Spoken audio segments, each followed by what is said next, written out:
God, I give you what I can today. These scattered ashes that I hid away, I lay more at your feet. From the corners of my deepest shame, the empty places where I want your name, show me your love. Say I believe. Help me to lay down. Oh Lord, I lay it down. Oh, let peace be where I die. My Lord, with thee crucified, be lifted high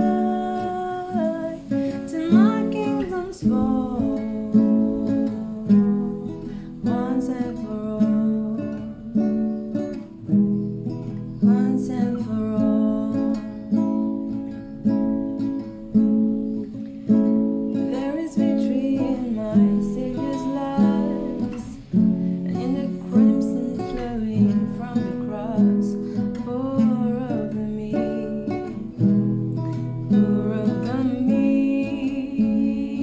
yeah. Oh, let this be where I die. My Lord, with thee crucified, be lifted high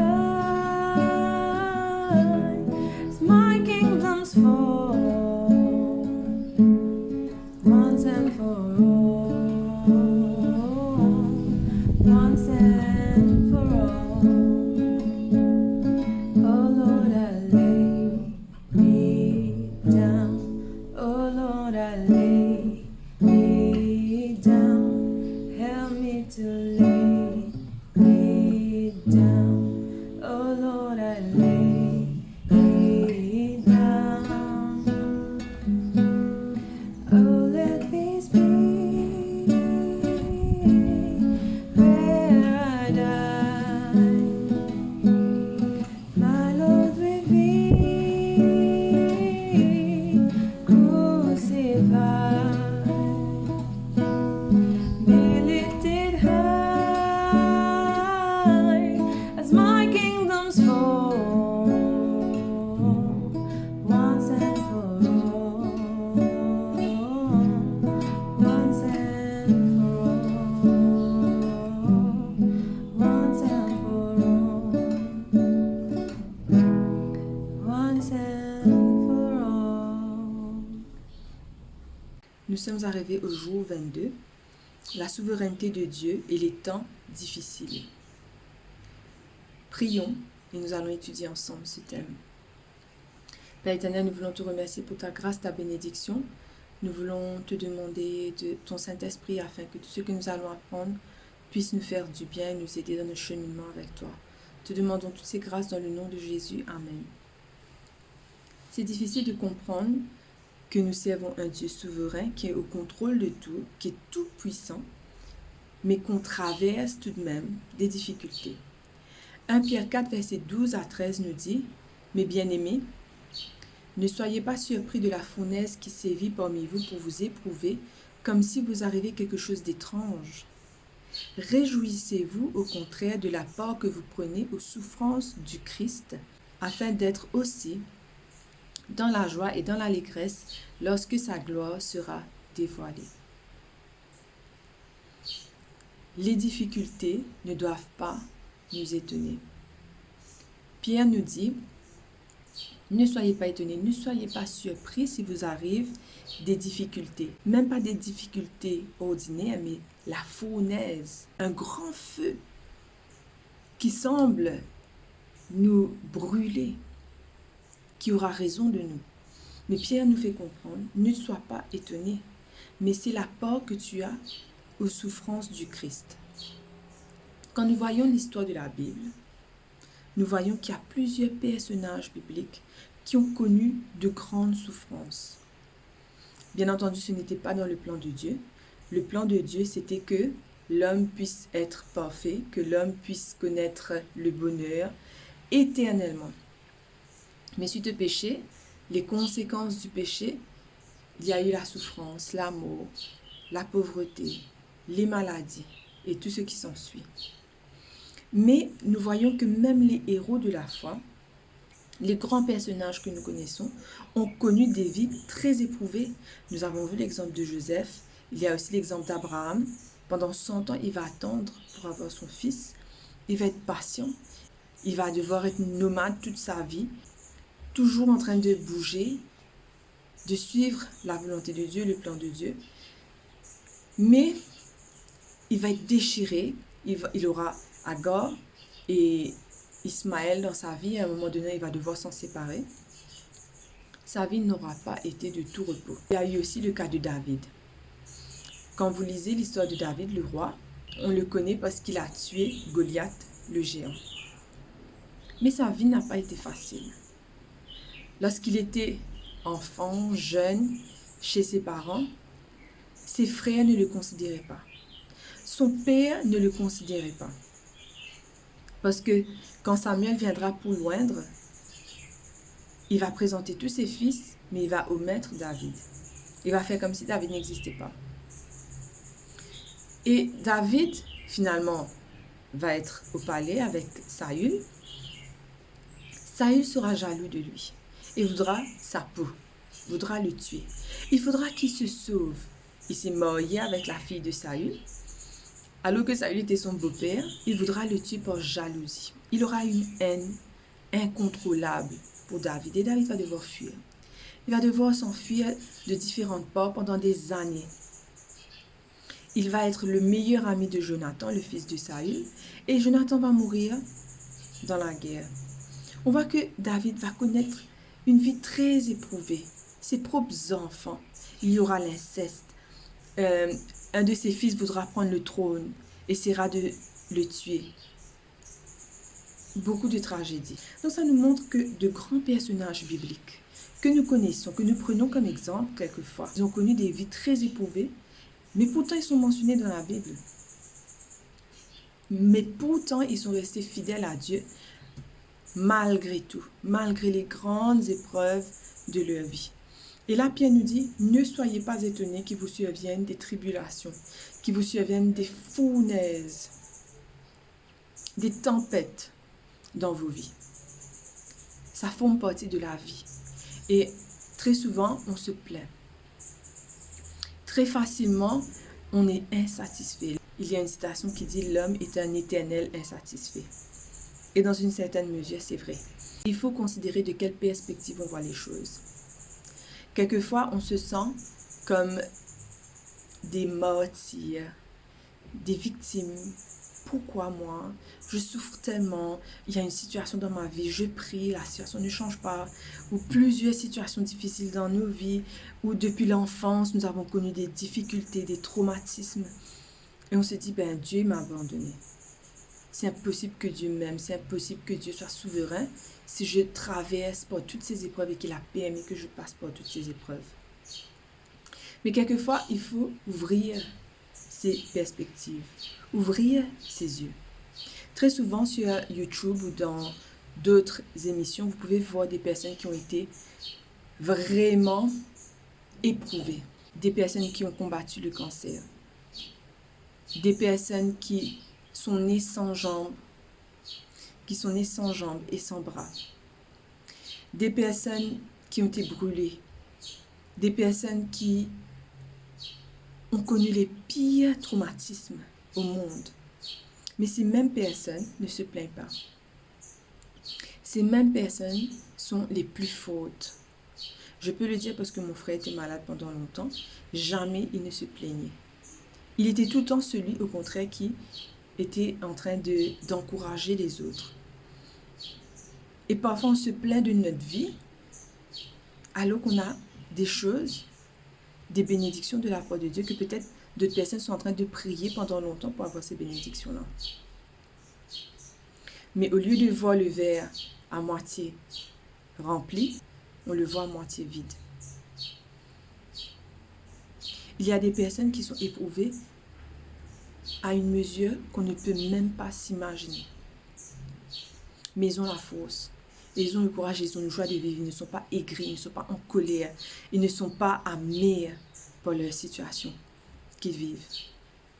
Est-ce que tu vis des difficultés dans ta vie? Sache que tu n'es pas le seul, tu n'es pas le premier et tu n'es pas le dernier. Mais tout dépend de la façon que tu réagis face à ces épreuves. La Bible nous dit, priez sans cesse. Elle nous dit, faites connaître vos pétitions à Dieu. Est-ce qu'il y a quelque chose de difficile que tu es en train de vivre en ce moment? Ça peut être des problèmes familiaux, des problèmes financiers, des problèmes de santé, d'infertilité, de célibat, il y a des ennemis qui sont contre toi, dans ton travail, dans tes études, dans tes relations. Peut-être que tu es éprouvé, mais Dieu te dit, prie. Prie sans cesse. Ne relâche pas la prière. Fais connaître toutes tes pétitions. Peu importe ce qui t'arrive, peu importe ce qui te tracasse, Dieu te dit, prie à ce sujet. Fais connaître tes pétitions à Dieu et une paix qui surpasse toute intelligence gardera tes pensées dans le Seigneur Jésus-Christ. La Bible te dit, peu importe quelle situation que tu es en train de faire face aujourd'hui, prie, laisse Dieu se charger de cette situation et il te donne sa paix. La paix, ça veut dire que tu ne connais pas d'angoisse, tu ne connais pas de stress intérieur.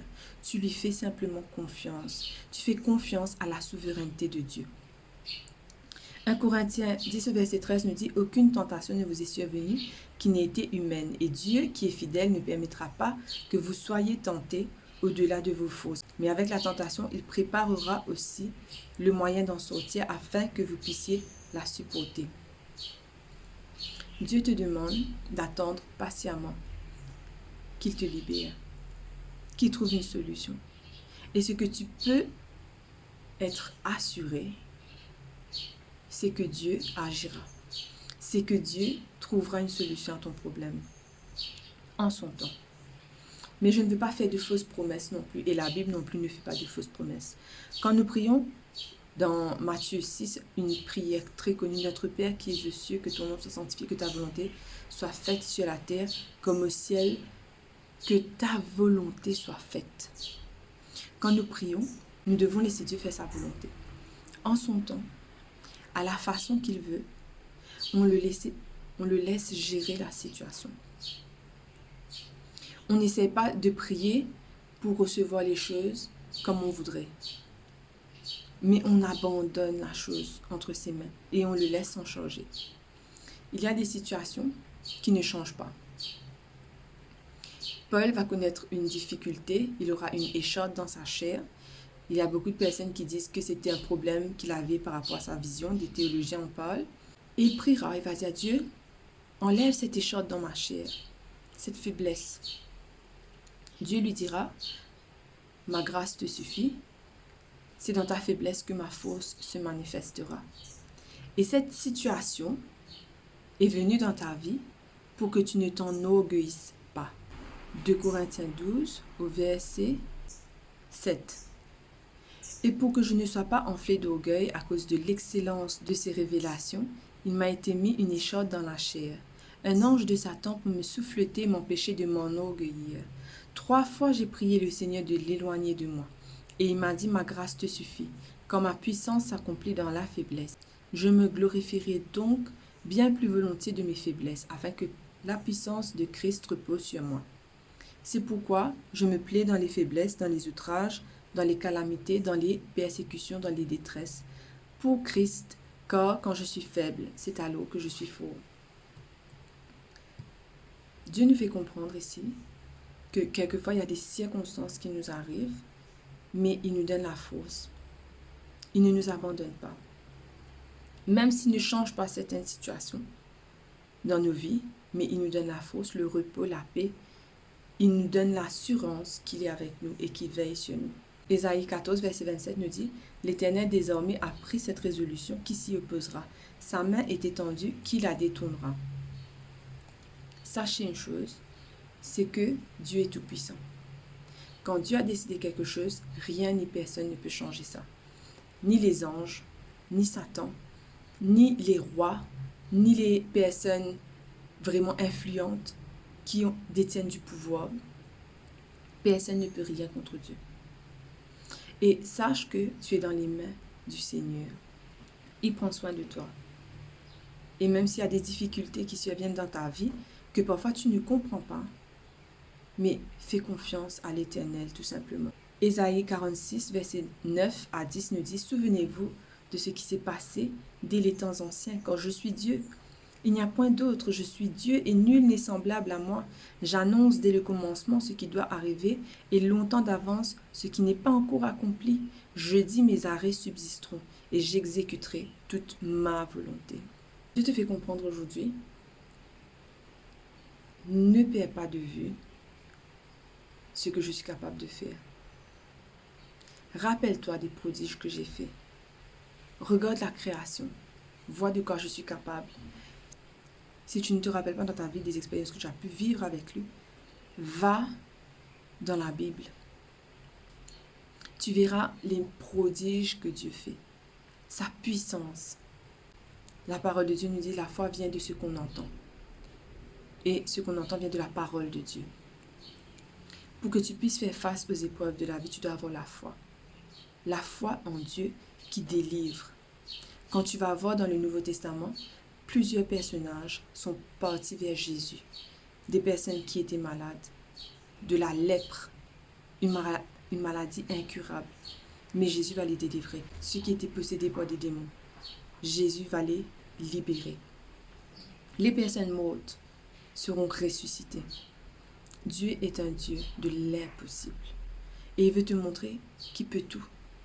Et même les épreuves que tu es en train de vivre en ce moment sont passagères parce que Dieu va agir. Quand tu pries, il va agir et il veut te montrer, ne me sous-estime pas. Ne me limite pas. Et très souvent dans la Bible, vous verrez que Dieu va intervenir de façon personnelle. Quand Dieu agit dans nos vies, il fait les choses au-delà même de ce qu'on peut imaginer. Quand il nous libère de situations difficiles, oppressantes, il vient personnellement pour régler les situations. Quelquefois, nous ne sommes même pas conscients de cela.